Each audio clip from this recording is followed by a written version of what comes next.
Bonjour et merci pour votre accueil. C'est vraiment une joie pour moi de vous retrouver, c'est toujours un plaisir. Depuis que je viens en semaine sociale, je suis devenue moins ignorante des questions sociales et j'ai beaucoup appris avec vous et je suis encore très heureuse de vous rejoindre aussi ici à domicile, enfin pour moi à domicile. Donc effectivement, on m'a demandé de vous parler du travail dans la Bible. Eh bien, c'est un gros travail, disons-le d'emblée. Sur le travail, comme sur de nombreuses questions qu'on lui pose, la Bible n'a pas de discours univoque, pas plus qu'elle ne développe un propos systématiquement construit. Le travail est cependant une réalité très présente dans les textes bibliques de l'Ancien et du Nouveau Testament. Et ce que je vais vous proposer ce matin, ce n'est pas une sorte de synthèse de tout de ce qui pourrait être l'enseignement de la Bible sur le travail, parce que je pense que ça n'existe pas, mais plutôt une déambulation à travers quelques textes significatifs. Je vais vous proposer ce que la tradition juive appelle faire un collier, qui est une technique exégétique dans le judaïsme, c'est-à-dire lire des textes qu'on met en réseau, comme on enfile des perles, quelques perles de l'Ancien Testament et d'autres de l'Évangile de Matthieu. Je privilégie cet évangile car, plus que les autres, il met en scène des travailleurs et envisage la dimension socio-économique des situations. Les choix que j'ai opérés procèdent d'une découverte que j'ai faite en préparant cette contribution. Les textes bibliques parlent peu du travail, ils en parlent mais peu. Mais ils mettent souvent en scène des travailleurs, ils évoquent des situations de travail.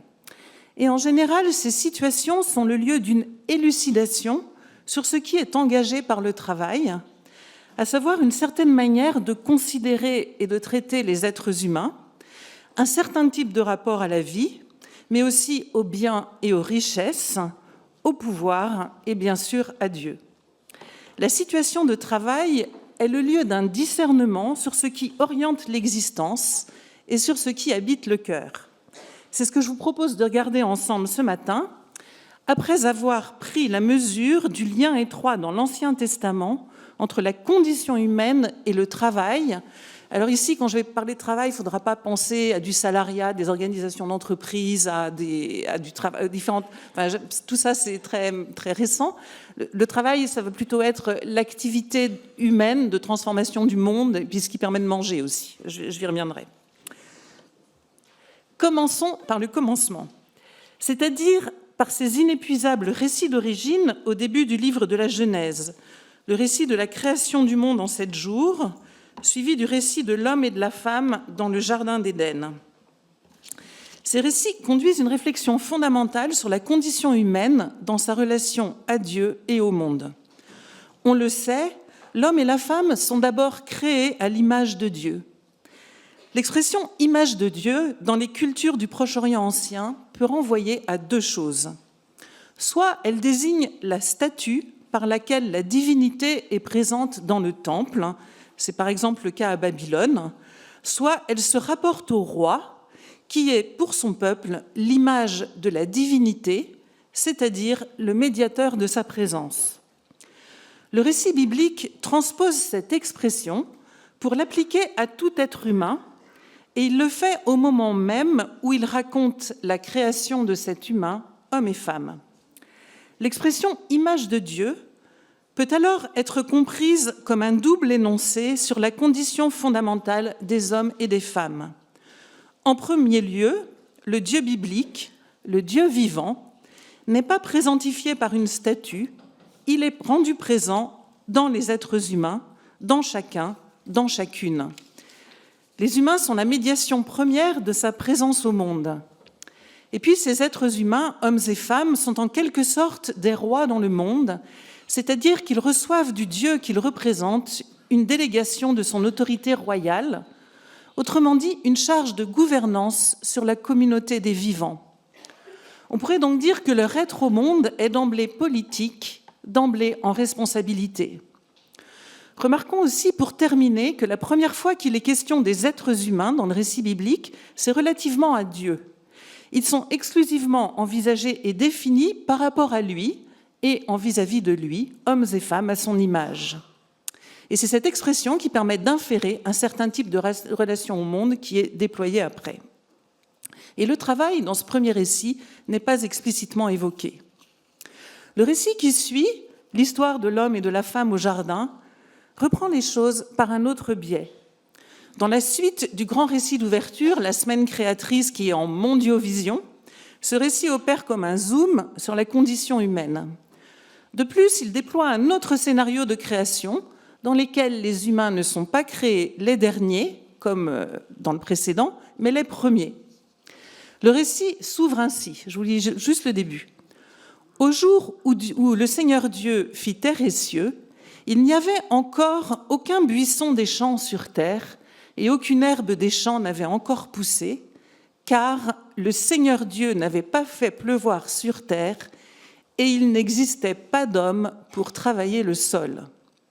Image inaugurale d'une terre déserte et sèche, car herbes et buissons ne sont pas encore.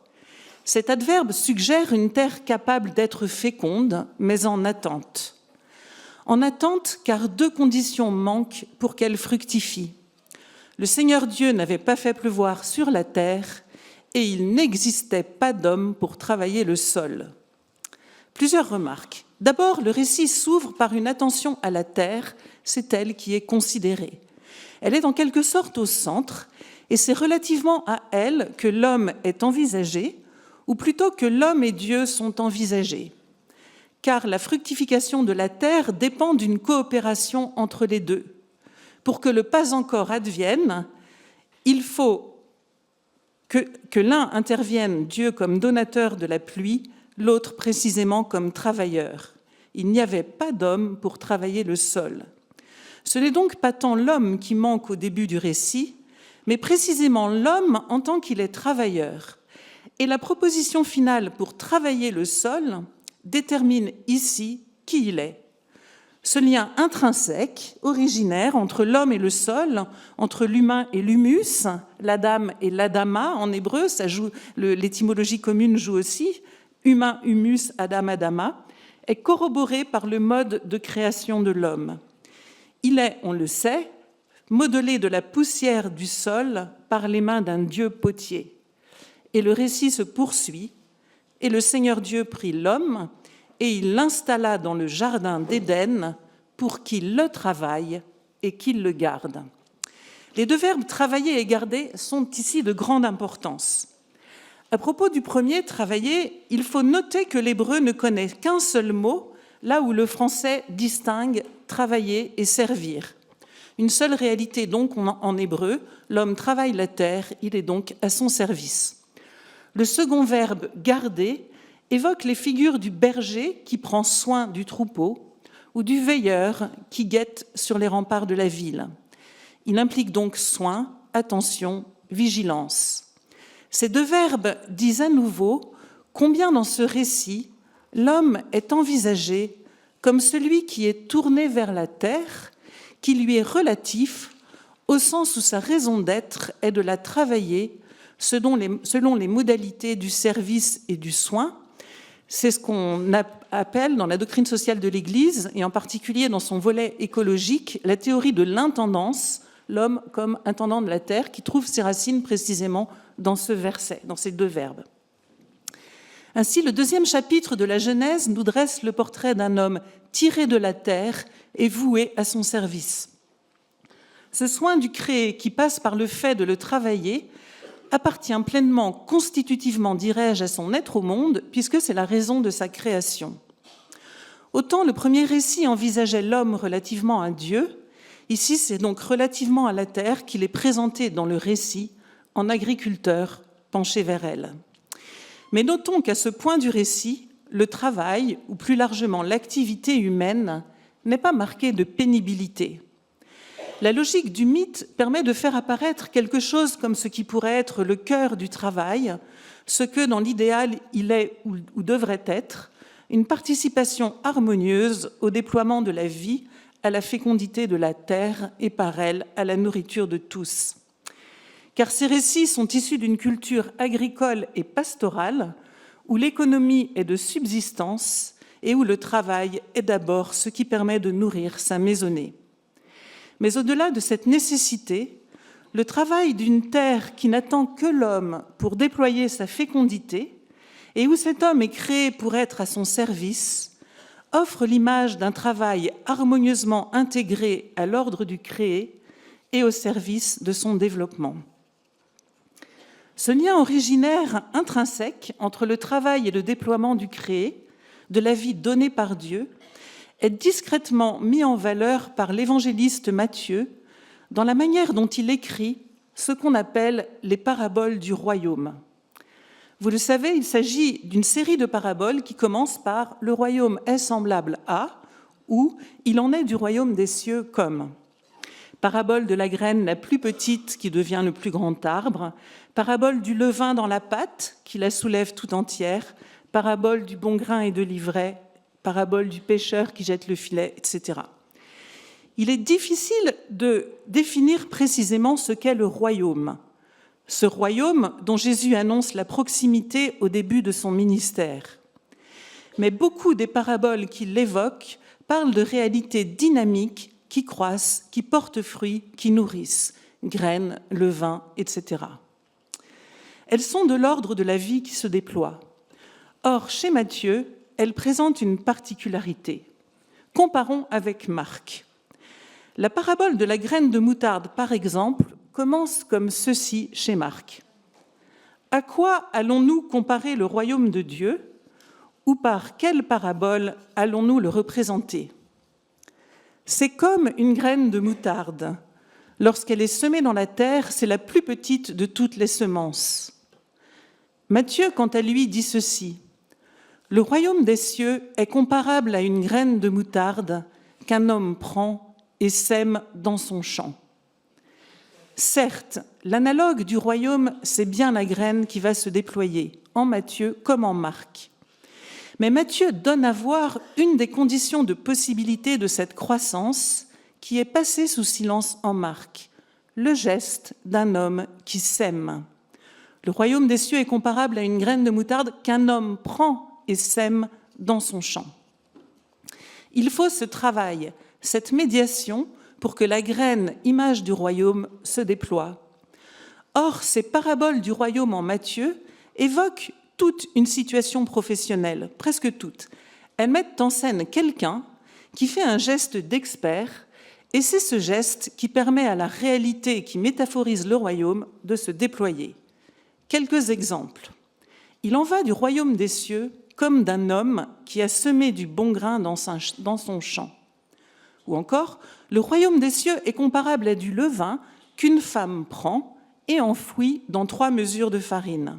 Ou encore, le royaume des cieux est comparable à un marchand qui cherchait des perles fines. Jésus convoque ici agriculteurs, boulangers, commerçants, pêcheurs, parce qu'il voit dans leur geste expert un allié pour parler de la venue du royaume.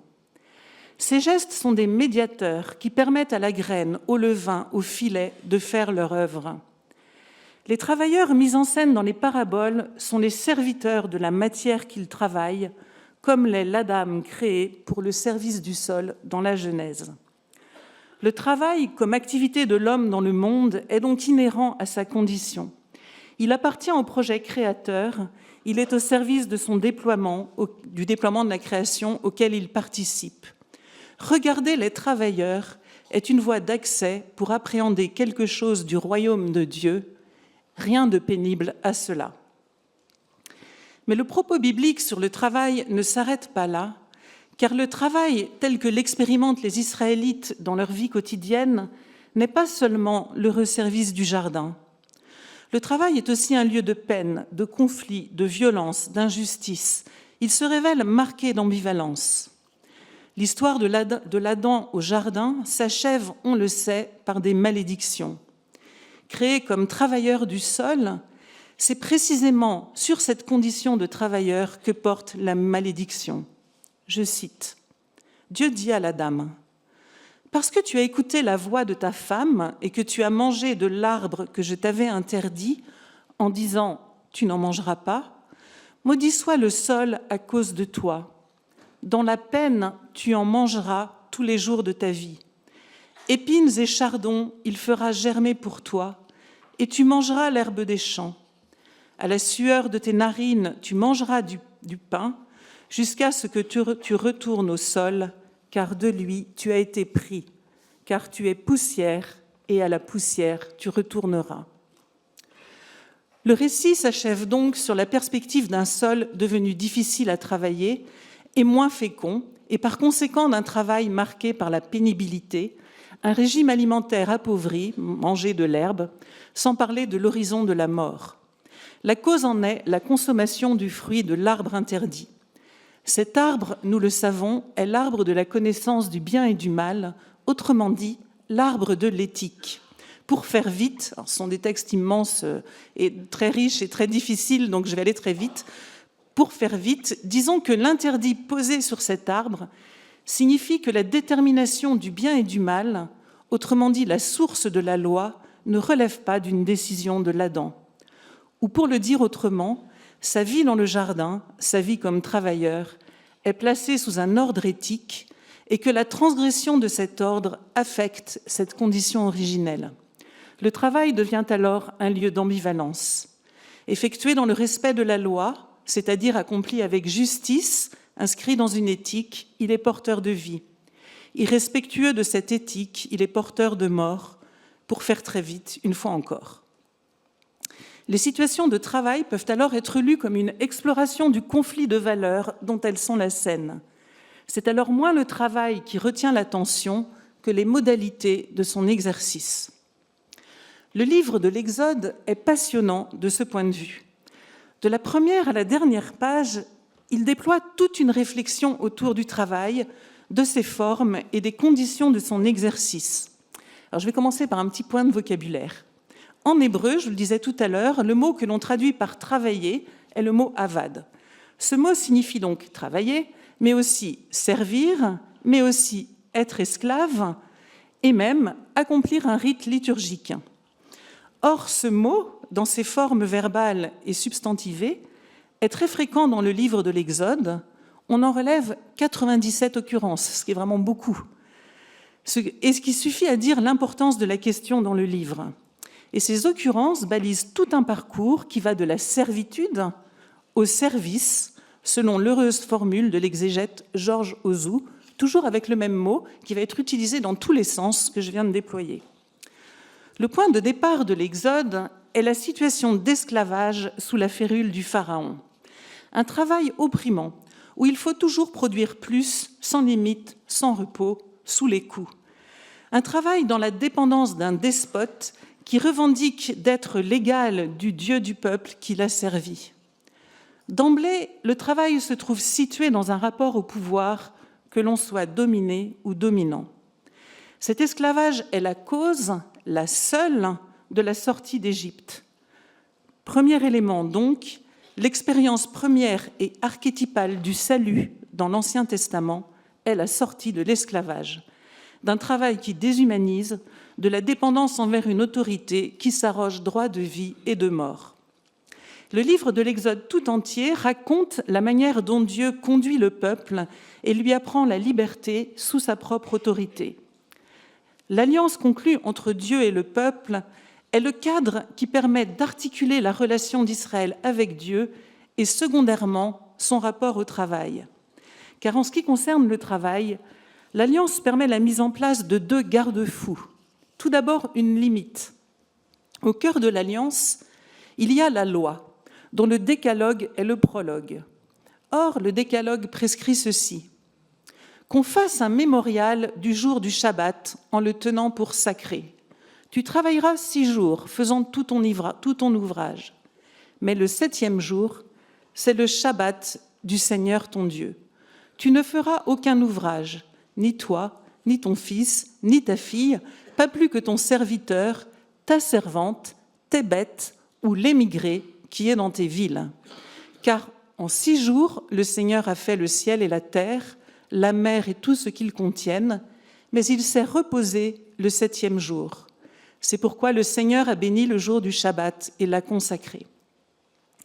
L'institution du Shabbat pose une limite. Elle fixe un rythme où le repos vient régulièrement interrompre le travail.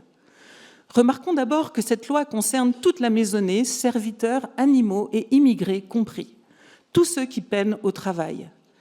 Et d'autre part, elle s'adosse sur la mémoire de l'agir créateur du Dieu qui a mis lui-même une limite à son œuvre créatrice dans le monde.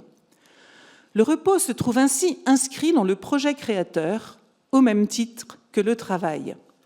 Ce repos sabbatique est également pour Israël mémoire de sa libération d'une servitude invivable. Et la version du Décalogue que l'on lit dans le Deutéronome, parce qu'il y a deux versions dans la Bible, la version du Décalogue le rappelle. « Tu te souviendras qu'au pays d'Égypte tu étais esclave et que le Seigneur ton Dieu t'a fait sortir de là d'une main forte et d'un bras étendu. C'est pourquoi le Seigneur ton Dieu t'a ordonné de pratiquer le jour du Shabbat. » Le second garde-fou se trouve formulé dans la scène du buisson ardent, donc l'envoi de Moïse en mission, tout au début du livre, au moment même où Dieu l'envoie vers Pharaon pour négocier la libération du peuple. Moïse résiste, il a peur et essaie de se défiler. Il entend alors Dieu lui dire « Je suis avec toi. Et voici le signe que c'est moi qui t'ai envoyé. Quand tu auras fait sortir le peuple d'Égypte, vous servirez Dieu sur la montagne. » Ici, l'expression « servir Dieu » pourrait être de la même manière traduite par « vous travaillerez pour Dieu ». Elle fait d'abord entendre un déplacement d'autorité. De peuple asservi à Pharaon, Israël devient peuple du Seigneur. Israël, la liberté pour Israël n'est pas sans maître en fait. Il est sous l'autorité du Seigneur qui est roi. C'est aussi l'irruption d'une nouvelle forme de travail, car ici l'expression « servir Dieu » désigne la liturgie, le culte. Ainsi, le signe de la libération de l'esclavage donné à Moïse est la promesse d'un peuple réuni pour la célébration du culte sur la montagne.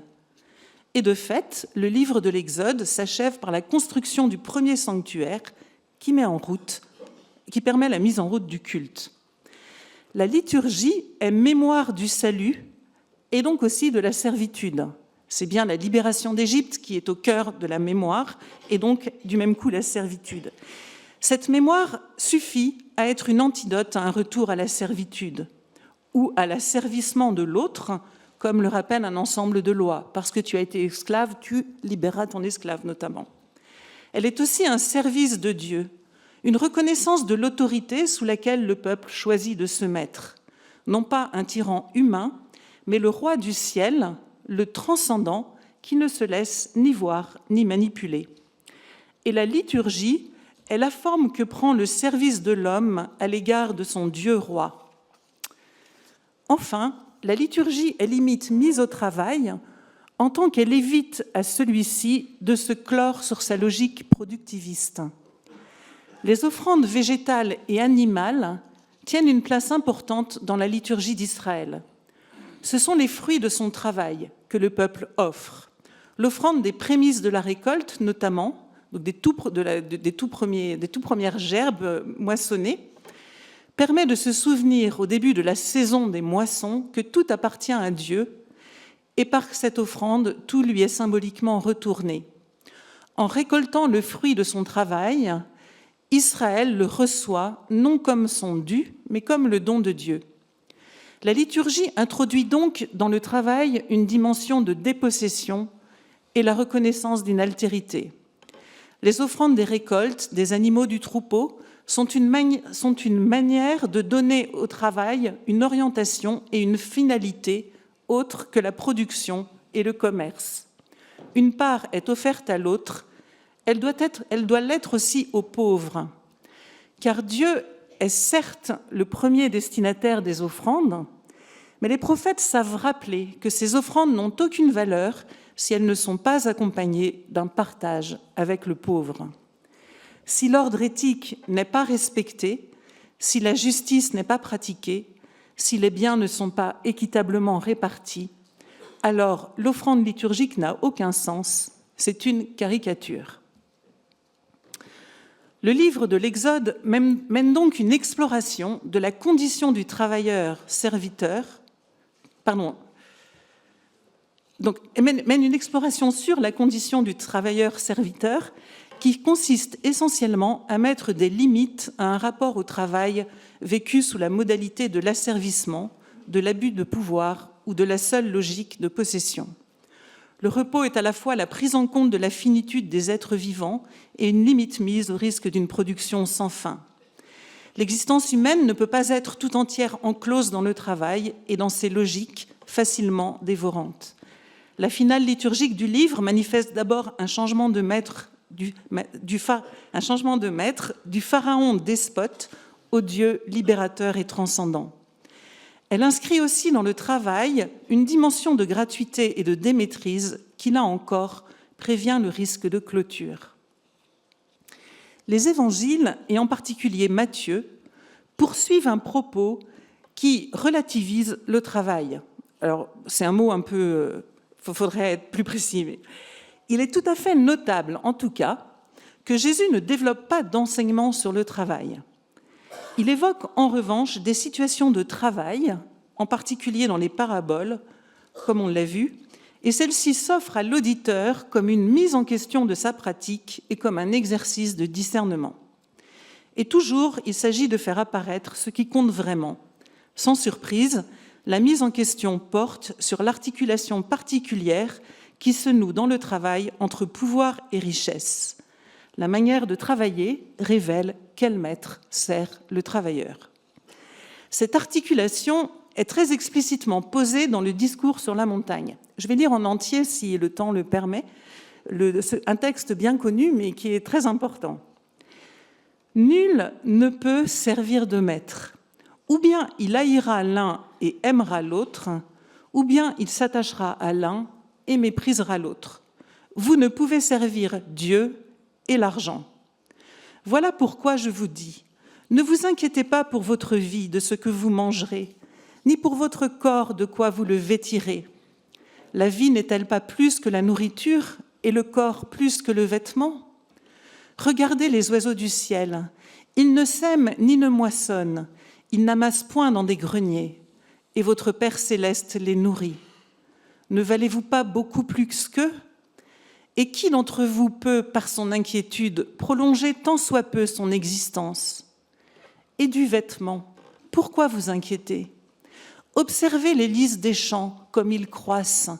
Ils ne peinent ni ne filent, et je vous le dis, Salomon lui-même, dans toute sa gloire, n'a jamais été vêtu comme l'un d'eux. Si Dieu habille ainsi l'herbe des champs, qui est là aujourd'hui et qui demain sera jetée au feu, ne fera-t-il pas bien plus pour vous, gens de peu de foi ? Ne vous inquiétez donc pas en disant « Qu'allons-nous manger ?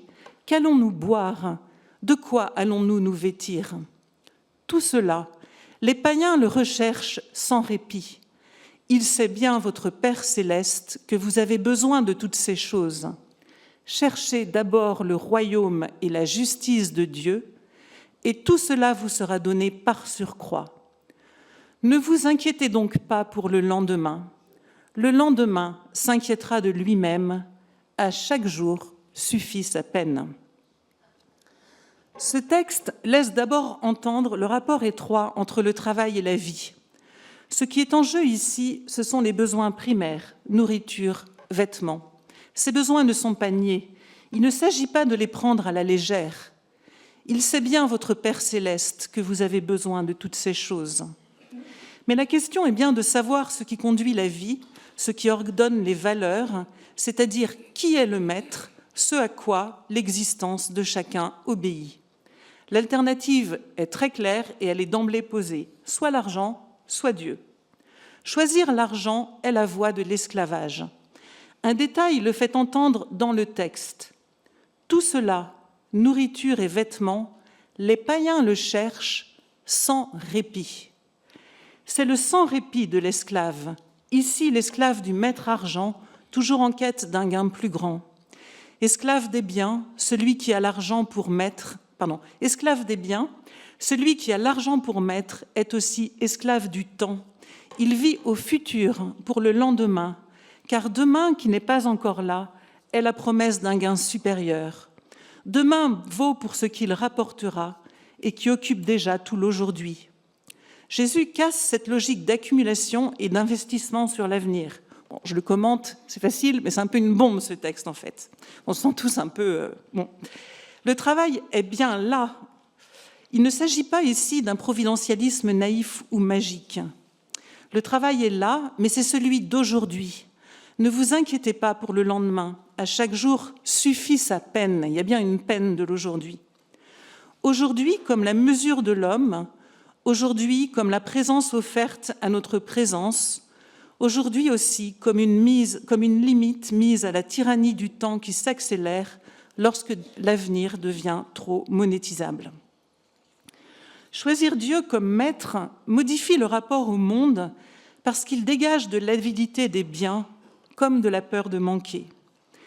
Il est intéressant de voir comment, par les comparaisons qu'il utilise, Jésus réinscrit ici la vie humaine dans l'ensemble du créé et de ses rythmes. Les modèles de la confiance en Dieu, d'une vie conduite sous son autorité, sont le lys, un végétal, et l'oiseau des champs, un animal. Le Créateur pourvoit à leur vie. Pourquoi en irait-il différemment pour les êtres humains ? L'invitation n'est pas ici de cesser le travail, mais une fois encore de le situer de façon juste. Ce qui compte, c'est l'orientation de l'existence, ce qui la guide et qui, du coup, donne sa tonalité, sa qualité au travail. Que cherche celui qui travaille ? Vers quoi tend-il ? Pourquoi allons-nous travailler ? L'alternative est posée radicalement au début du texte, Dieu ou l'argent. Elle est reprise à la fin sous la forme d'une invitation. Cherchez d'abord le royaume et la justice de Dieu, et tout vous sera donné par surcroît. Avoir une vie orientée par le royaume, nous voyons bien ce que cela veut dire, et en même temps, nous ne voyons sans doute pas trop bien ce que cela veut dire. Le royaume relève du mystère de Dieu, dont Jésus dit qu'il vient, qu'il est là et qu'il échappe. Chercher le royaume engage donc à vivre sur le qui-vive, si je puis dire. Il invite à un style de vie où la contemplation du monde, des travailleurs aussi, la recherche de Dieu dans le monde, le discernement sont d'indispensables alliés. Un aspect de ce royaume est particulièrement mis en évidence, sa justice. Nous retrouvons ici ce que nous voyions au début à propos de l'Adam dans le jardin. Le travail, ou plutôt la condition laborieuse de l'homme, se déroule sous un ordre éthique qu'il convient de respecter. Or, Matthieu ne nous laisse pas ignorants de ce qu'est l'éthique du royaume. Vers la fin de l'Évangile, toute une série de paraboles, elles aussi paraboles du royaume, le royaume est semblable à, en traite explicitement. C'est la parabole des talents, la parabole des ouvriers de la dernière heure, celle du débiteur impitoyable, etc. Des paraboles qu'on a bien en tête. Dans toutes ces paraboles, c'est bien le rapport à l'argent, ce maître fallacieux qui est travaillé selon des logiques qui nous prennent à contre-pied. Le maître y revendique de mettre en œuvre une éthique qui déplace notre intelligence spontanée de la justice, de l'équité, du rapport entre la peine endurée et le salaire. Elle ne constitue pas, bien sûr, un modèle économique.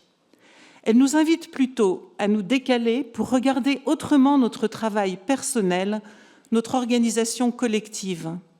Elles ouvrent un écart qui invite à la mise en question, à la créativité, à l'audace pour transformer nos pratiques, imaginer d'autres organisations orientées par la quête du royaume et de sa justice.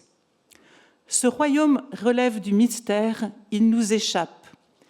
Mais il est indissociable dans la Bible de la perspective d'une terre qui fructifie, de biens offerts en partage à tous et d'une communauté humaine qui habite le monde dans la paix et la justice.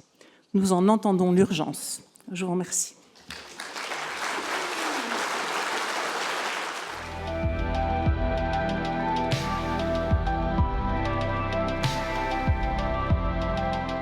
Jean-Baptiste, tout à l'heure vous avez dit on a ces jeunes générations qui viennent mettre un petit coup d'aiguillon aux entreprises. À l'époque, quand Benoît Algan et d'autres, en remise de diplôme, il y a eu HEC, il y a eu Paris Agrotech, il y a eu... alors avec des positions plus ou moins radicales, et donc Benoît à Polytechnique, on a l'impression que les entreprises ils se sont dit bon bah écoutez très bien, vous voulez pas de nous, nous on veut pas de vous. Comment ça se passe aujourd'hui? Est-ce que le dialogue et ce que revendique justement cette génération de jeunes qui étaient aussi très impactés par le Covid, il y a une réflexion quand même assez poussée à ce moment-là sur la façon dont ils voyaient leur vie. Comment se passe ce dialogue? Est-ce que ça dialogue tout simplement d'ailleurs? Alors, je ne peux pas parler pour toutes les entreprises, seulement celles que je connais.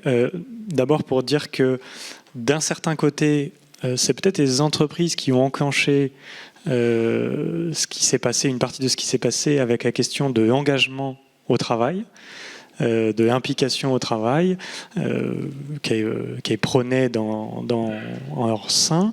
Le sens est en quelque sorte une réponse du berger à la bergère de dire, puisque vous voulez qu'on soit engagé dans notre travail, regardez nous ce dont on a besoin, voilà ce qu'on demande. Donc c'est pas à sens unique. Il y a une sorte de dialogue entre les deux.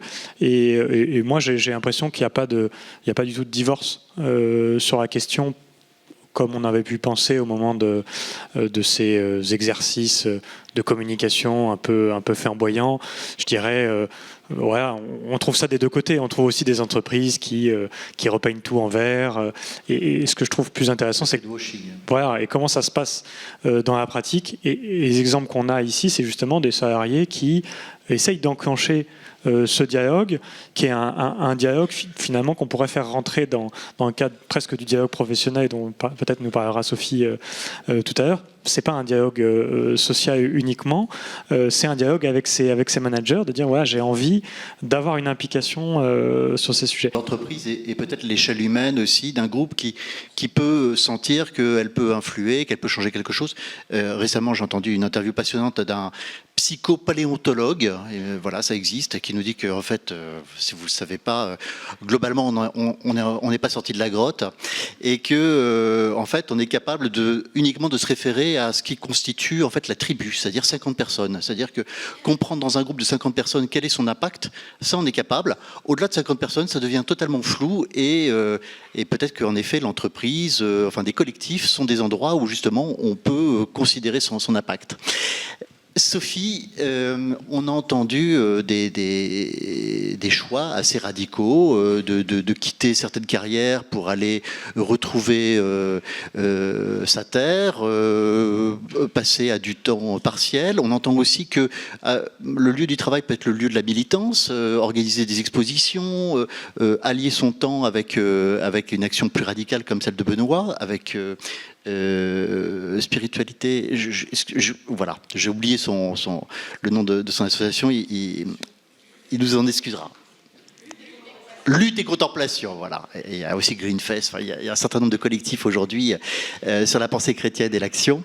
C'est la question du sens là qui est posée. Le travail aujourd'hui, on est en train de changer de perception dans la vie. Je pense que c'est la même place. Ça. Oui, je crois que le Covid, et pas tant l'origine du Covid, mais le confinement auquel il a abouti, ça a été une expérience collective, justement, absolument inédite. Parce que tout le monde, et pas seulement les jeunes, et pas seulement les cadres... Ils ont été bien touchés, hein, les jeunes. Pardon ? Les jeunes ont été particulièrement impactés. Ils ont été très, très impactés. Mais ce que je veux dire, c'est que c'était une expérience collective universelle où tout le monde s'est posé cette question de la vie au travail et le travail dans ma vie. Je ne connais pas quelqu'un qui ne s'est pas posé cette question-là, quel que soit l'âge, et pas seulement les cadres. Tout le monde s'est posé cette question-là. Et ça, le fait que ce soit une question qui a été posée collectivement à tout le monde, ça a forcément un impact, ça laisse des traces. Donc oui, bien évidemment, c'est un sujet qui vient. Maintenant, s'il laisse des traces aussi, c'est parce que c'était une évolution qui était avant la crise et qui était en train de bouger sur notamment des questions d'individualisation et de sens de ce qu'on fait. On parlait des pratiques managériales. Dans les assises, c'est beaucoup remonté le sujet du management par les chiffres, les KPI liés à une économie financiarisée qui pousse à ça. Donc c'était un mouvement de fond, mais c'est vrai que là, il y a eu quelque chose qui a changé. Maintenant, tout le monde ne peut pas avoir un métier qui va transformer le monde. Tout le monde ne peut pas être militant actif d'une ONG ou dans une entreprise qui a ça pour objectif. Pour autant, c'est vrai que c'est très partagé par beaucoup de salariés. Dans l'étude qu'on a fait au CESE, là, quand on voulait demander l'impact du dérèglement climatique, on demandait aussi, est-ce que vous avez déjà, vous, vécu ou été témoin de droits de retrait ou de choses un peu dures dans l'entreprise? On a eu, par exemple, alors chez les cadres, très souvent, des cadres qui refusent de faire des déplacements en avion qui sont inutiles et où la visio peut remplacer. Mais on a vu aussi des jardiniers dans des collectivités territoriales, parce que c'est pas que les entreprises privées, c'est le travail, y compris dans le secteur public, qui disaient je refuse d'utiliser tel et tel produit, c'est mauvais pour ma santé, c'est mauvais pour la planète. Et moi je refuse maintenant d'utiliser tel ou tel produit. Donc on voit bien que un métier de cadre, un métier de jardinier, c'est pas sauver la planète, mais pour autant dans l'activité quotidienne, oui, il peut y avoir des réflexes comme ça. Et puis, ce qui ressort beaucoup aussi, c'est on ne veut plus le greenwashing. C'est-à-dire que ce greenwashing-là, il insupporte tout le monde aujourd'hui maintenant. Et pas simplement les ONG qui ont l'habitude de surveiller les rapports des entreprises sur le sujet. Alors là, on va plutôt peut-être toucher des cadres, mais beaucoup de DRH disent, quand ils ont des personnes qu'ils ont en entretien d'embauche, les questions de leur engagement environnemental, social, sociétal est posée, et souvent c'est oui mais c'est pour de vrai, ou oui mais quelles preuves vous pouvez donner. Donc le preuve à l'appui c'est devenu essentiel. Et puis au troisième sujet aussi que je voulais dire, c'est le sujet de l'éco-anxiété. L'éco-anxiété, elle vient de ces transformations environnementales et on sait tous le caractère anthropique du sujet. Et oui, c'est l'activité humaine qui l'a créé. Pour autant, je suis pas sûre que l'entreprise est vraiment la cible ou la cause bien identifiée du sujet. Par contre, ça peut être la réponse. C'est-à-dire que face à l'éco-anxiété, et comme à tous les types d'anxiété d'ailleurs, mais face à l'éco-anxiété, le sujet c'est d'avoir le sentiment de pouvoir agir, et chacun à son niveau. Ça peut être par des éco-gestes, ça peut être par une transformation de métier, ça peut être par du mécénat de compétences sur des sujets environnementaux, ça peut être par du bénévolat, ça peut être par une action de l'entreprise, ça peut être par analyser la transformation des métiers dans la prise en compte des normes environnementales. Il y a 10 000 façons pour une entreprise de prendre en considération et de donner la possibilité aux salariés d'agir. Mais vraiment, de l'éco-geste jusqu'à la transformation du métier en passant par du mécénat de compétences, en donnant la possibilité d'agir, dans l'entreprise, il y a des moyens de lutter contre l'éco-anxiété. Mais au final, et je crois qu'on se rejoint avec Jean-Baptiste là-dessus, tu disais finalité, on vient d'en parler, contenu, j'en ai parlé, mais aussi la reconnaissance.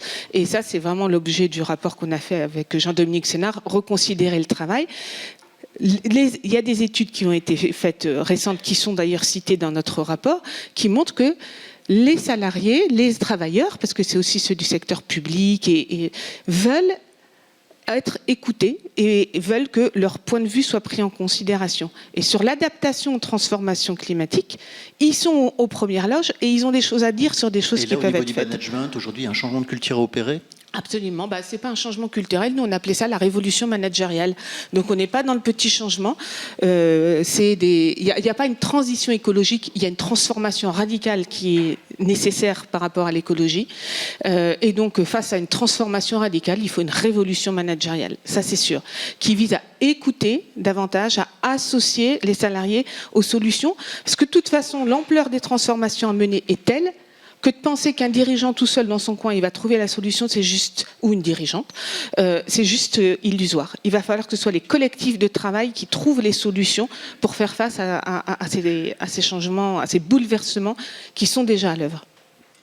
Sophie Thierry, pour conclure cet échange, s'il y avait des points à mettre en avant aujourd'hui sur la façon de s'adapter. Alors je sais que Christophe Béchu, quand il était ministre de la transition écologique, avait eu le malheur de dire il va falloir s'adapter, et ça a valu une certaine polémique, mais on en est bien de là. S'il faut s'adapter aujourd'hui au changement climatique, on annonce 4 degrés à la fin du siècle, aujourd'hui plus 4 degrés.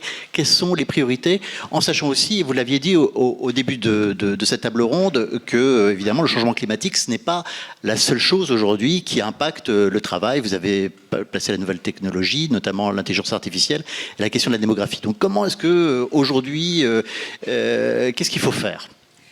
Moi, je vais centrer ma réponse sur le monde du travail, ce qui est la chose que je connais un petit peu, et vous raconter. Quand au CESE, on a travaillé sur les acteurs de l'emploi et du travail pour réussir la transition écologique. C'est par la planification écologique. C'est parce que le secrétariat général à la planification écologique avait fait une superbe feuille de route dans laquelle il est donné des objectifs pour le bâtiment, pour le transport, pour l'alimentation. Et il avait complètement oublié de parler de l'emploi. Et on avait dit, mais attendez, pour avoir des bâtiments rénovés sur le plan énergétique, c'est bien, vous êtes fixé des super objectifs et c'est bien, on a besoin de ce cap-là, mais très concrètement, qui va le faire? Et donc, ils ont complété en disant, bon, ben voilà la feuille de route emploi qui va avec, en disant, donc il faut tant de personnes. Ben oui, mais il faut que les personnes soient compétentes sur le sujet.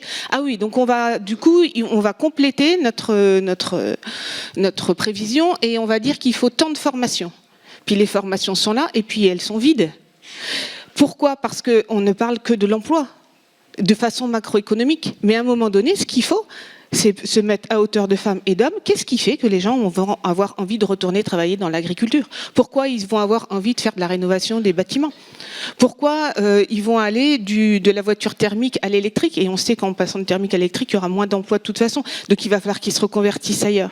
Donc on a essayé de faire ça dans cet avis du CESE, c'est de se placer à hauteur d'hommes et de femmes en disant, selon que je suis en formation initiale et que je vais rentrer dans le marché du travail, selon que je suis dans la situation des 3 personnes qu'on a vues, je suis en emploi, mais j'ai envie de quelque chose qui donne vraiment du sens. Ou bien je suis impactée par des licenciements à venir parce que dans mon secteur, ça va être fini. Ou bien je suis demandeur d'emploi et j'ai envie de m'inscrire dans un emploi durable.